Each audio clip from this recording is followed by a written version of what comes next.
This is definitely a hit piece. I've warned my brother that this is a setup. I don't care. I've clearly conquered the internet. I'm clearly unstoppable. I'm like the board. You've seen Andrew Tate. Everyone has. There's so much controversy and debate around his viewpoints. Andrew and Tristan Tate. Andrew Tate. Andrew Tate. Online influencer Andrew Tate. The social media influencer Andrew Tate. The Tate brothers are now considered dangerous prisoners in the eyes of die court. But there's one thing about him that nobody debates, and that's his level of confidence and surety, and maybe even charisma. No big deal, just the biggest online school in history. I don't have loser friends. Tell me a view I have that you think is genuinely insulting or destructive to society. I'd like to hear it. You may not have considered what are the things that make him so confident in his speech and communication. You are poor. I'm the only guy on this platform flying around a private jet with 27 cars living this lifestyle. I am unfolding what I think are the underpinnings of persuasion and influence principles that Andrew Tate harnesses to be perceived as utterly confident, sure, charismatic, and they might even be the reason why people hate him, but for sure they're the reason why people love him. I know he's listened to Andrew Tate. Now, let's be professional here, Piers, because you're a professional as am I. Tate's in control the entire time. He backs Piers into a psychological corner purely based on the way he structures his phraseology, the implied obviousness, plus his facial expressions right before it. Sensationalism gets clicks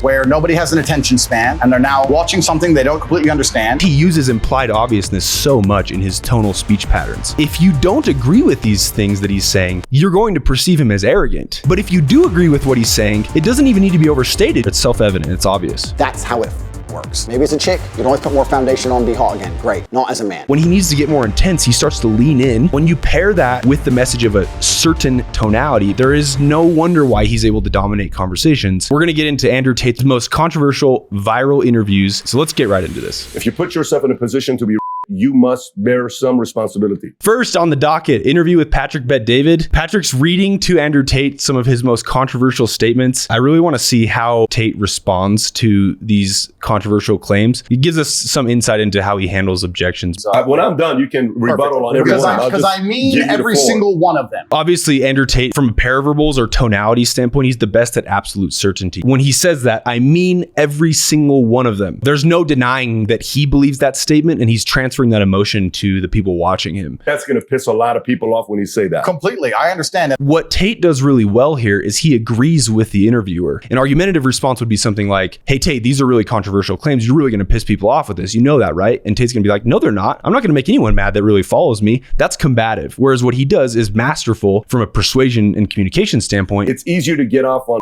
charges in Romania. That was taken out completely out. Of course. Patrick Bet-David also does the same thing that Andrew Tate does very well, which is agree with the thing. Yeah, that was taken out of context. And because this interview feels like it's done in good faith, then he's going to agree in order to keep the conversation going. When I post stuff about you, they'll say, how dare you, who's a father married with 4 kids, would you want your daughter to go through this? And I said, first of all, I get judged on how I raised my kids for 18 years. Pointing out another controversial idea directed at Andrew Tate, and watch how Andrew Tate smiles as if to say, like, I'm excited for the answer to this one because I love when people say this. This is what any really good salesman will do, or someone that's in like a good debate. Controversial idea comes at them or an objection comes at them, and if they've handled this objection over and over and over again, or they know the exact right way, they just have like this subtle smile as it's coming. So watch Tate smile here. Right here. Watch him smile here. Or nieces. It's true. But when you hear these, it's like a subtle little smile where sensationalism gets clicks, obviously, where nobody has an attention span, obviously, and where they've taken long format content, obviously, completely removed all context, obviously, and they're now watching something they don't completely understand, implied obviousness, along with group along with group psychosis, along with the idea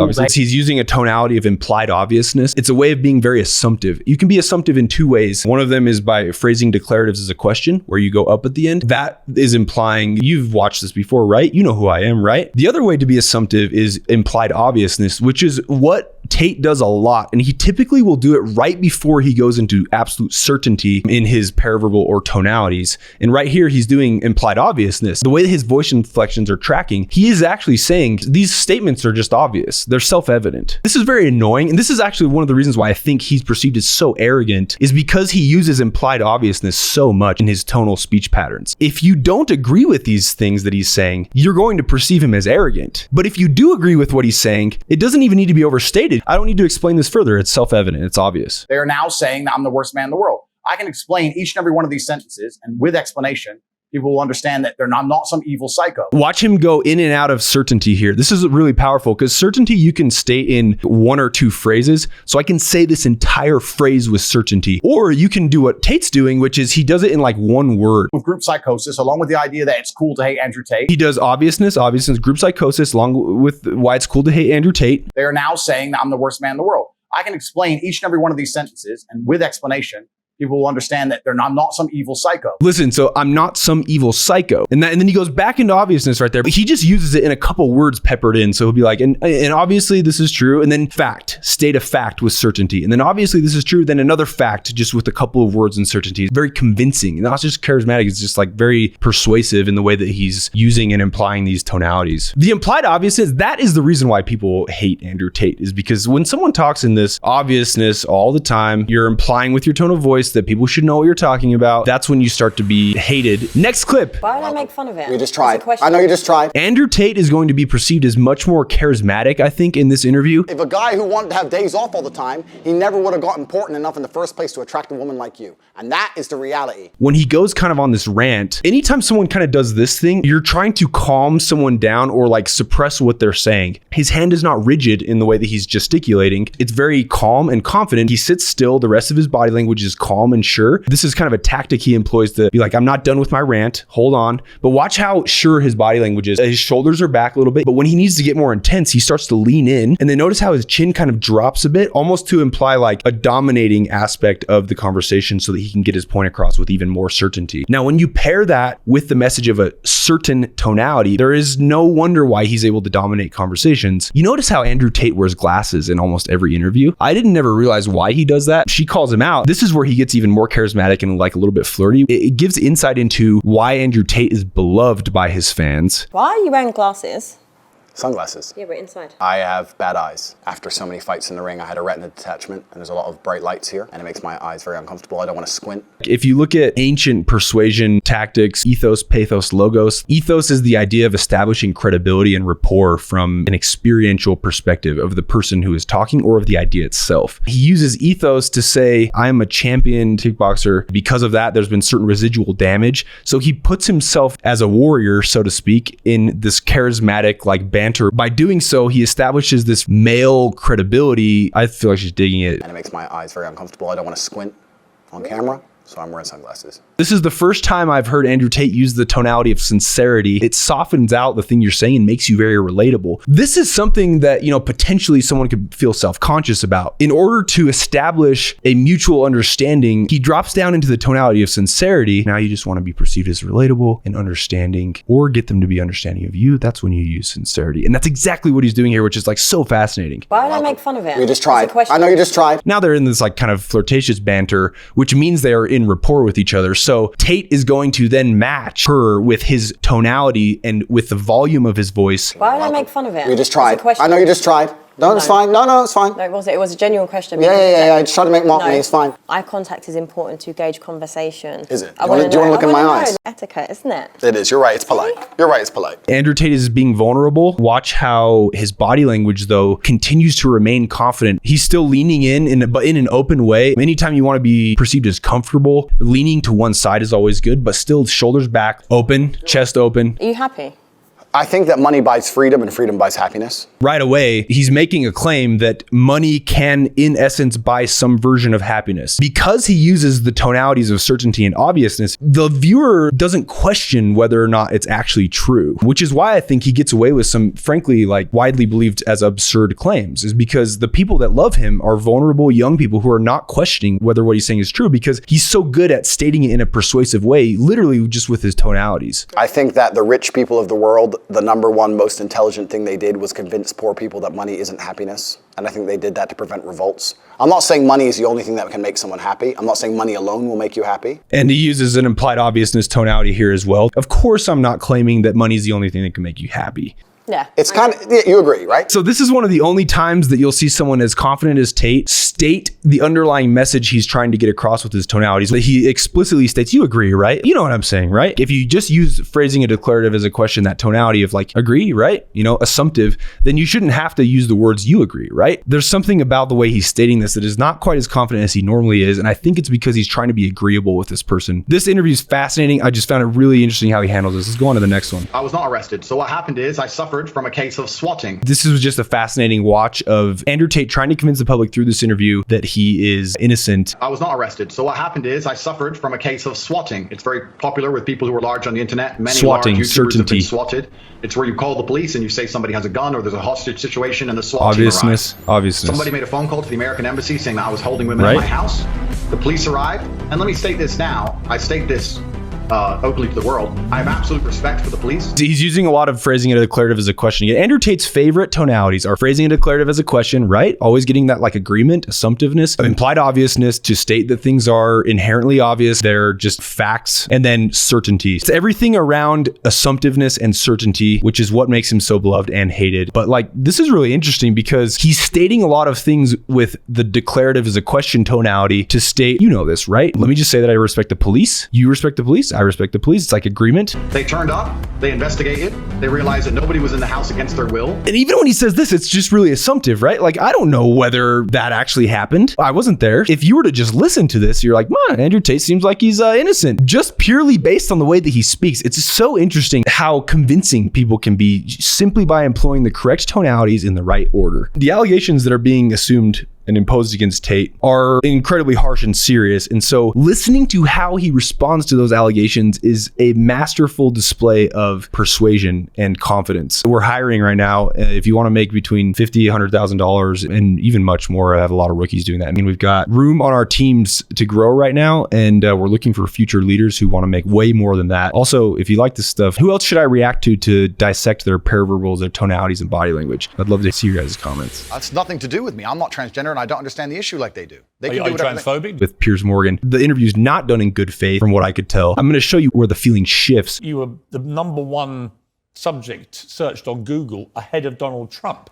I don't think it was even possible. Get suddenly so popular stroke infamous, do you think? I exploded. What any good persuasive person does is they match the vocal inflections of the person talking to them. And that's exactly what he does. In order to be perceived as confident, the framework at least is to be quick to respond, slow to speak, agree or neutralize, transition, either in the form of a question or a kind of a declarative thesis statement, and then build value and close. And kind of what Tate is doing here from a persuasion standpoint, he's definitely responding quickly and being slower to speak in the way that he responds. He leaves no room for doubt that he knows the answer to the question here. I've been on the internet for a very long time.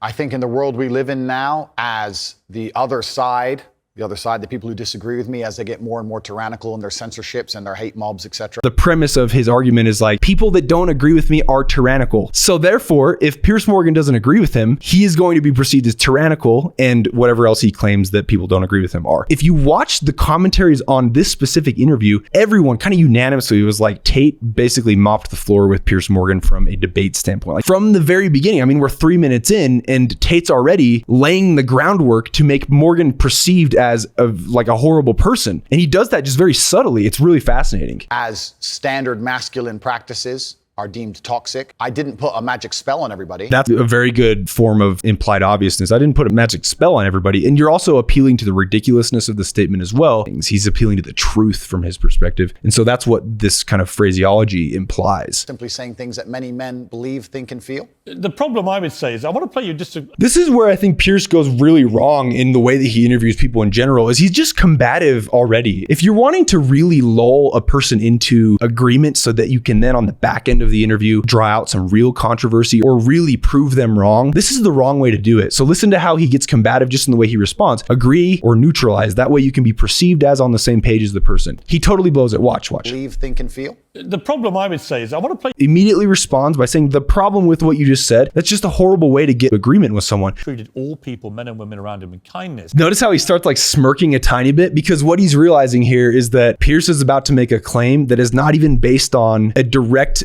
account of someone's opinion of him. It's going to be like the secondhand passed down experience, basically, which he's already in his mind thinking like, this is just a stupid thing for you to bring up, Piers. It's not going to make any sense. And as he realizes that, watch him start smirking. Treated all people, men and women around him, See it with right there. kindness, to a man who says that whenever he sees an effeminate male stranger, he gets an overwhelming urge to murder them. He loves podcasts. He listens to... Why is he now making this face of ridiculousness, right? Squinted eyes, mouth open to just one side. It makes sense for him to immediately respond with this face while he's saying this because the claim is just so ridiculous. Piers Morgan is implying that somehow Tate has influenced a grown man to have murderous thoughts. Whoa. Let's stop for a second. Let's be professional here, Piers, because you're a professional as am I. The fact that Piers agrees with him and says, yeah, that makes it so that Andrew Tate is now back in control of the conversation. It's just so funny because Morgan is doing the interview, but Tate's in control the entire time. He backs Piers into a psychological corner without him even realizing it, just purely based on the way he structures his phraseology, plus the implied obviousness, plus his facial expressions right before it. I don't know why they have taken some random person I've never met in the world who's full grown, an adult, and come to their own conclusions who I've never met and lumped his name in with mine. That is absolutely unfair on every level. This is what makes Tate so compelling, is that the things he says coupled with the tonalities make it so that you believe every word that he's saying. It takes a lot of effort to not believe what he's saying, which is why I think, a lot of susceptible people and people that are not susceptible, like they tend to agree with him because he's so convincing in the way that he phrases things. And by using the tonality of obviousness, it further reinforces his point that like, Piers, you're supposed to be professional, yet you're asking ridiculous things that no professional would ask. Point, I know it's trash. That is complete garbage. I know it's trash, and obviously you should too. When you state things that the opposite party does not agree with, and you state them in a way that proclaims them as true, it alienates people from your point of view in a way that makes them very upset, whereas the opposite happens with people who tend to believe these sorts of things. That's nothing to do with me. I'm not transgender, and I don't understand the issue like they do. They Are you transphobic? Piers Morgan slips up even more here. That's like a terrible question to ask, right? Because no one's going to say yes. And so Tate already has him on his heels, and this is where I think he puts the dagger in and twists it and then puts him in the coffin and then just freaking nails the coffin down. Transphobe, what, afraid? Yeah. You have I don't live in fear, my friend. He's going to take the literal definition of phobia and say, are you asking me if I'm afraid? He uses this face of kind of ridiculousness, right? Like notice the mismatch of symmetry in his face and as he's asking this, which implies ridiculousness. And before Piers Morgan even gets the chance to respond, he's going to drive home the point again and say like, I'm not afraid of anyone. I'm not afraid of any human being. So therefore, no. What they stand for, what they are. No, why would I? I don't know. Again, ridiculousness. Look at the face. And that's actually quite interesting because when I was attacked. Now he's going to go to an appeal to ethos, which is credibility to the claims that he's making. So he's saying, no, of course I'm not transphobic. These are all the logical reasons why. To me, they lump a whole bunch of things in together. They say misogynistic, racist, transphobic. They just put them all together at random. I'm mixed race. By the way, I don't know where they get these. They just get these buzzwords and put them in a sentence. By the way, so you support transgender people? I support individual liberty. I'm a libertarian. Yeah, so you support transgender people? Sure. Really interesting. Okay, so we're going to end it here. Guys, this is just a fascinating dissection of Andrew Tate's. Like, I feel like if we keep watching from a persuasion standpoint, he's on repeat over and over and over again. Although there are many demonstrations of how masterful he is at driving home the point that you should know this, it's assumptive, the implied obviousness, and then there's always this really masterful interplay between implied obviousness as a tonality, so making you feel that this is a non-debatable truth, which is what obviousness does, and then certainty in very strategically peppered in phrases to then drive home the point that what he is saying is true irrefutably. Guys, thank you for watching this episode of Salesman Reacts. I'm Hayden Schapp, your host, and I love this stuff. If you guys liked what you saw today, please leave us a like and subscribe to the channel. Let us know also feedback of what you'd like to see in the future from this perspective, or whether or not you even thought it was good. I actually welcome all sorts of feedback. Thanks for watching, guys. We're hiring right now, so click the link in my description, subscribe, all that crap. See you guys in the next one.